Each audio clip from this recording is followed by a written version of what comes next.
పిలాతు నాకు సంబంధం లేదండి బాబు, మీరు చూసుకోండి అని చేతులు కడేసుకున్నాడు. అలాగే అప్పుడు ఉన్న వాళ్ళు ఏమంటారు తెలుసా, ఆ యొక్క పాపం ఆడోది వచ్చిందా అన్నాడు.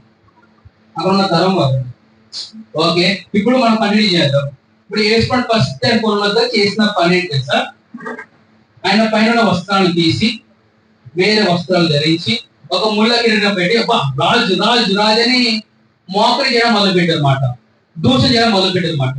ఇంకేం చేస్తా ఉండే నాకు ఉన్న వాళ్ళు సోల్జర్స్ పట్టుకొని గుద్దారు. ఏం చేశారంట, కెన్ ఇమాజిన్ దిస్, మన యేసు ప్రభువాన్ని గుర్తుతా ఉన్నారంట, మనం ఏం చేస్తున్నాం, నువ్వు నేను గుర్తింపబడాలి కానీ ఆయన గుర్తింపబడ్డాడు. అంటే ఇలా మీరు చూసారు పోలీసులు కొడితే ఎలా కొడతారు, వీళ్ళు కొడతా పట్టుకుని కొడతారు కదా, ఆ విధంగా వేసుకోవడానికి గుద్దారంట. ఓకే, బాధాకరమే మనకి. రెండోది ఇంకేం చెప్పేసి ఆయన గెట కూడా టీకేసారంట. అందుకే ఆయన గెటము నాకు గెటం ఉంది, గెట వేరే వాళ్ళతో కలిసి ఉంటుంది. ఓకే, అక్కడ యాక్టివ్ ఉన్నారా, వింటున్నారా?